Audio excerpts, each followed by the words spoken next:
The secret of getting ahead is getting started by Mark Twain. Hello and welcome to Vibrant Ladies in the Waiting Room. I'm your host, Christy. This episode is titled, How do you feel when you do something for the very first time? So we have a special guest in the house who is going to handle this interesting topic. But before I introduce my guest, we go on a quick break, so stick around with us, and when we're back, I will be introducing her. Vibrant Ladies in the Waiting Room with Christy. Keep watching Vibrant Ladies in the Waiting Room. Our vision is empowering and encouraging single and married women in their waiting period.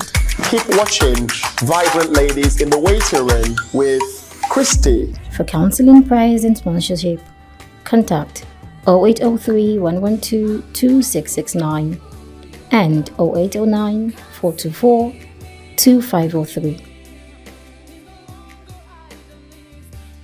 I have a very special guest in the house who is set to do justice to it. You're most welcome.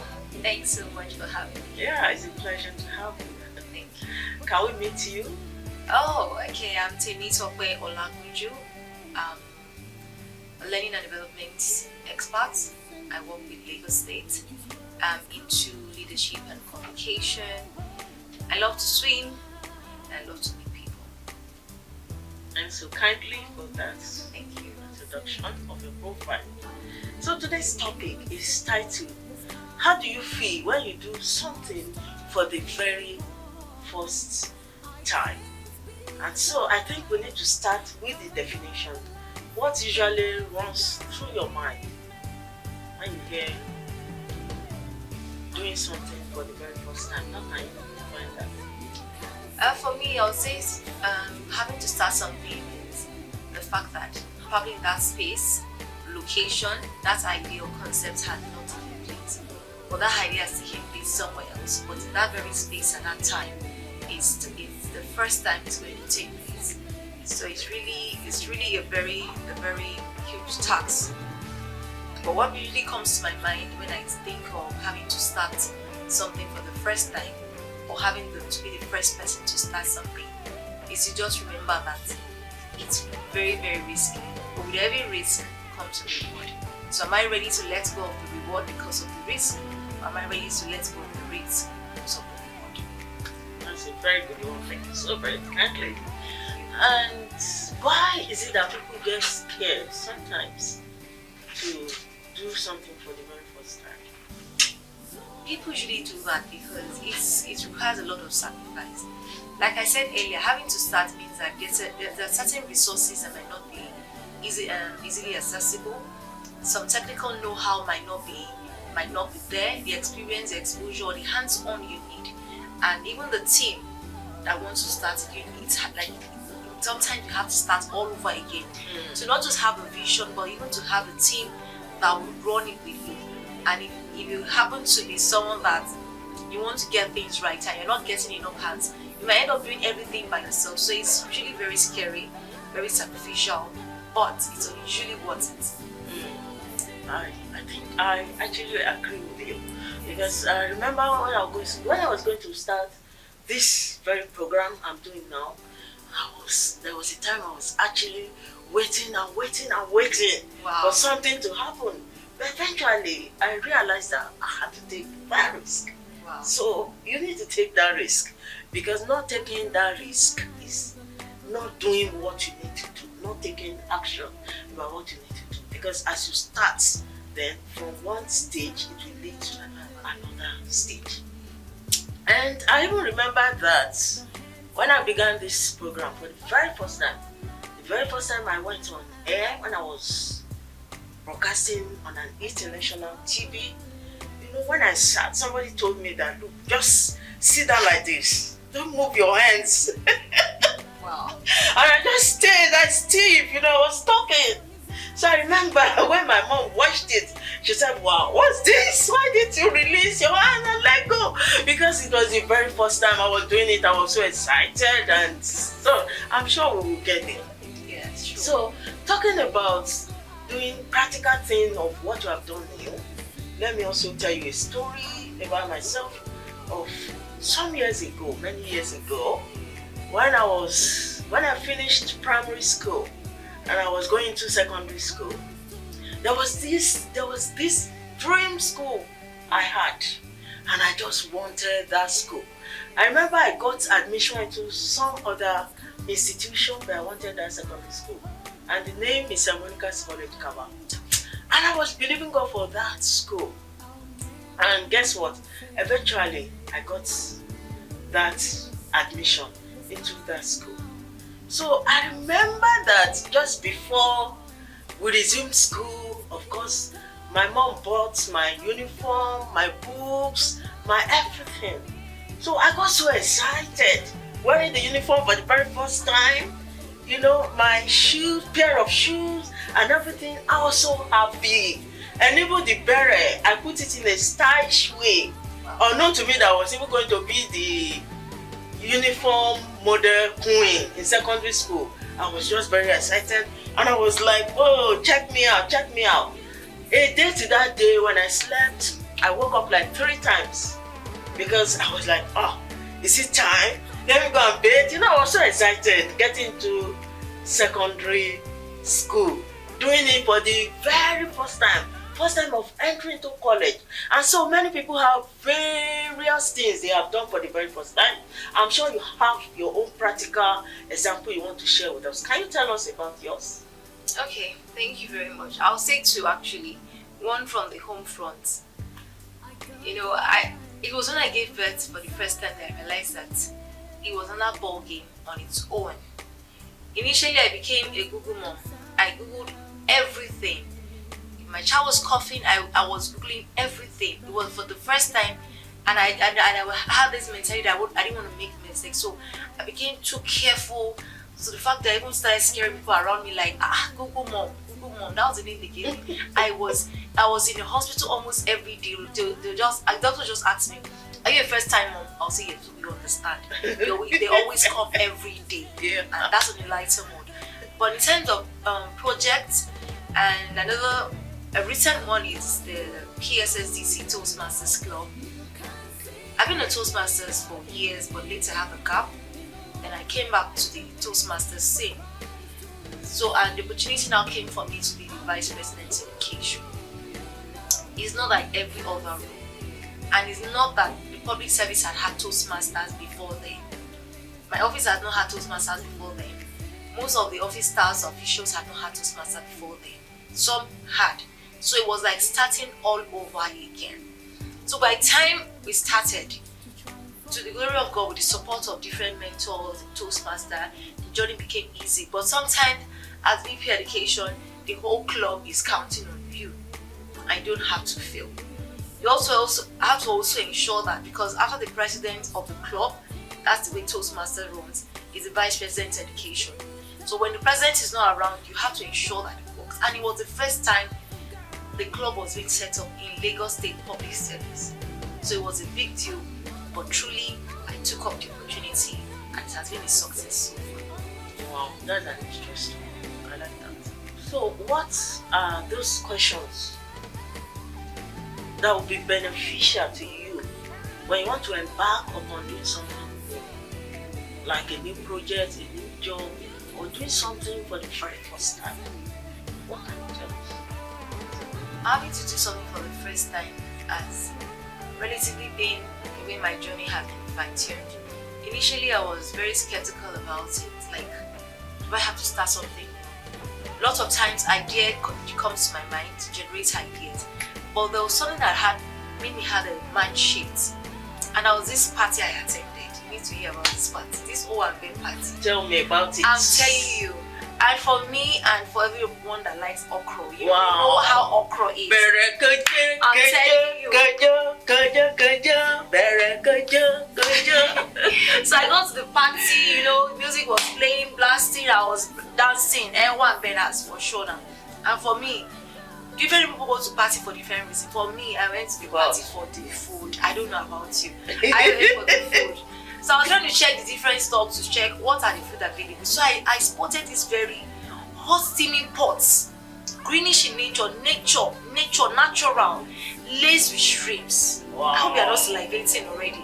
I am salivating. So I asked the food vendor to just serve me that very soup. I said, sir, that's very soup. He said this one. I said, this very one. I went back to my seat. I took the first scoop, second scoop, but he told me I had to pause. There was something different about this. This is not the okra I know. Okra is supposed to be slimy, right? Very drowsy. But this was not. It wasn't as if the taste was bad, but it wasn't what I expected. So I wrote back to the vendor, please sir, what did I just eat? He was just laughing. I said, sir, the way he was even laughing made me scared, like, if this is not okra, then what? Then he now said, do you have any guess what he said? He told me I ate. He said I ate mushrooms. I was like, how come? Sir, you mean mushrooms? Those mushrooms that grow in the swamp, down areas, hidden places, dark places that people don't even pay attention to them. I don't even think I have a vivid idea of how a mushroom is now. You're telling me I just ate mushroom. But it was delicious. Wow. It was meaty. It was fresh. It was natural. And that changed my perspective about things. Because I've come to realize that sometimes in life, we're always scared to try something new. And that's when I just thought about the fact that sometimes we all live an okra routine. And what do I mean by that?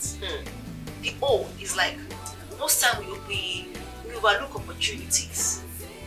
We feel, no, they already know those that they are going to call. It's not meant for me. I can't travel abroad, or I don't have the skills, or I cannot venture into this line. We overlook opportunities. The second one is the K, which has we keep to routine. The way we were doing things from the time we were born. Sometimes some of us have friends that we've had from childhood. Those are we don't want to have new friends. Wow. Some where we lived, the area we're familiar with, probably Sulere, Agege, or the university we went. Some people first degree, second degree, third degree, like myself. I've never really had any experience about any university. I was just comfortable with having to school in Lagos. Then the R has to do with repeating things. We don't try how to use new things. I'm not to talk of the era of AI. Some people even tell you AI, I can't use it to make me lazy. No, it's not to make you lazy. It's to make your work better, or to save more time when you are supposed to get busy to do other important things. Then the A is assuming limitations. We assume a lot of limitations. Then someone told me that Madam DJ, that's in Lions Club. Madam DJ, my man, I'm like, how would she think of me as a DJ? Because I just joined Lions Club then, a year to when she was calling me Madam DJ.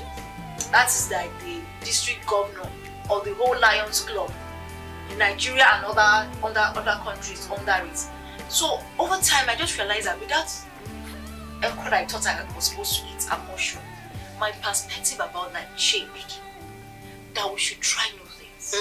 There is no harm in being the first. And like I said at the beginning, sometimes there are risks, but with every risk comes a reward. So that's what I have to say about that. That's fantastic. Honestly, I enjoy the benefits you share with us. And even me, while you were talking, I've learned a lot of things, like doing something new. I've learned from you just now that you were talking to me.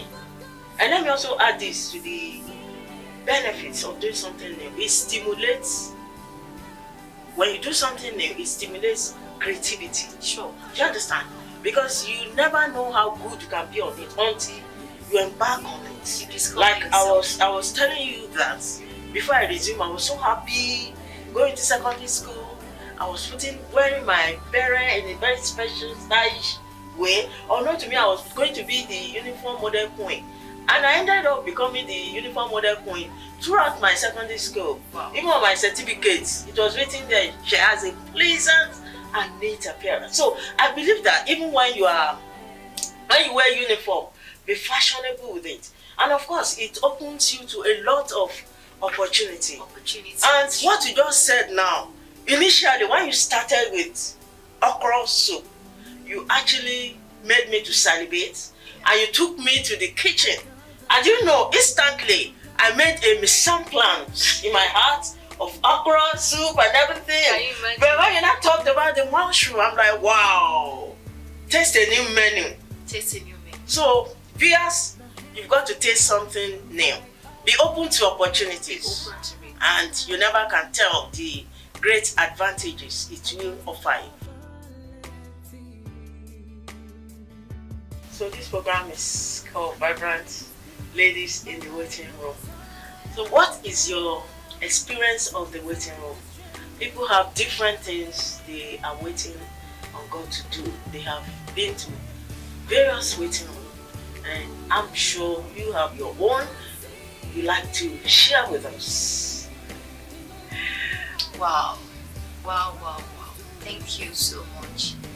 And why I'm saying thank you is because sometimes and of recent I've come to realize that sometimes we go through certain things because we just want to encourage someone out there. Very few people know this about me, but those that were my friends, close associates with me, family members, they knew then. I'm currently married, but that was my first husband actually. And the first person I married actually died after 3 years of marriage. It was a terrible time for me. Like I was telling someone recently, I said, could this be 10 years after? Are you sure this is 10 years after? Because then, 21st of December, a few days to Christmas, we had bought our Christmas clothes. Wow. In fact, we've gone for Christmas carol. I still have a picture of the last Christmas carol where it was preached. It was a minister in the church.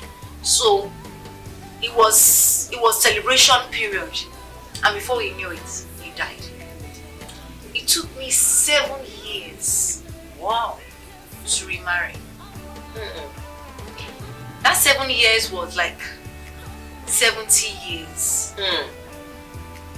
Because some men will even approach me, and the conversation is more like they want to do me a favor. Sometimes it's more like I don't have a choice. Sometimes the conversation around how can we help you? Sometimes about who is maintaining you. And I'm like, is he a sin? So we're going through this. The stigmatization that surrounds a widow, I was experiencing it for the first time, and it was something not to be heard of. A friend told me she can't be my friend, that she doesn't know if losing a spouse is contagious. I didn't imagine, I could not believe it either. But then I learned what actually kept you, made you strong? I remembered what one of a friend told me. I even saw her yesterday, and one of the things she told me then was David encouraged himself. Because I kept calling her, please, I need you, please come around, because my friends were coming around the first, second week and all that. So she called me and told me David encouraged himself in the Lord. People have to move on. It's not easy for my friends to be with me all year. Imagine my friends used to come to see me and stay with me and cheer me up for 7 years. It's not likely. So I realized that David encouraged himself in the Lord, and I also even learned to let go. Before they even offended me or said things, I had to start to let go. I just realized that they were saying things from how they understood it, or how they said or felt about it, or their perspective. Should I determine my perspective? No. They hurt me doesn't mean should I hurt them back? No. But it was a waiting time. Like I said, different proposals with different motives, and most of the motives were not right. So I kept trusting God that God. Someone told me, do you think you can ever find anyone like the last spouse? She said it in Igbo. I don't remember how she said it. No, she was just sympathizing with me because she met my former spouse. Okay, she was like, a wonderful man. Yes, she was like, do you think you can ever find anyone like this? And we were weeping together. We were weeping. But I kept holding on to God in prayers that God. People say they can never be someone like that, but I want you to do for me so that when I look back, I will say, God, this is even better. But then it was like, no one can ever be better than this person. But the glory of God, 7 years, but did it. Someone asked me, I'm sure if that person is married or has 5 children already, or is a divorcee, or is also a widower, that's the only person I think you'd have gotten. I said, God did it. I said the person was never married. I said, God did it. And what God cannot do does not exist. When we learn to keep holding on to Him as the author and the finisher of our faith. Wow. That's an interesting one and encouraging one. Yes. Congratulations. And so to the viewer out there, I don't know what you are going through. I don't know what you have passed through, and you're like, is it going to happen for me? God did it for her. God will also do yours. I like us to quickly open to John chapter 9 verse 1 to 10. Well, there's no time to read that, but I'll just paraphrase. It's the story of the blind man. This man who was born blind. And he was blind. He had never seen. And eventually, meeting with Jesus Christ, Jesus prayed for him and used spit and clay and told him to go to rub his face and told him to go and wash. And he washed and he was able to see. As a matter of fact, a lot of people were saying that this man who was born blind, are you sure it's not the sin of his parents or whatever? But it wasn't. He was born blind. No sin, just to show the glory of God. And so there are some of you are waiting for that first time miracle. You are believing God to conceive. Some believing God to get married. Being in the waiting room for a while. Some believing God to meet another man. Like she said, she lost her husband, former husband. And it was like the whole hell was let loose. But eventually God did it. Some of you believing God to get a new job. I want to assure you, and I want to let you know that God who did it for her, God is going to do it for you too. Before we draw the curtain, I just want us to worship God with this song briefly. Appreciating God because He's the one who can do all things. You were good, you were kind, you were more than this. Lost for words, trying to describe you. Elohim, Elion, Haleshelewi. Your greatness is all that we see. There is nothing you cannot do. There is no mountain you cannot move. If you have said it, yes, you will do it. You have a track record of keeping your word, and you're not about to. I am not about to stop doing it now. Ọlọ́run àgbáyé o, you are mighty o. So get ready for that new miracle. And if there's anything you have done for the very first time, drop your comments and do have a very wonderful time. Don't stop doing something new. Explore on your horizon.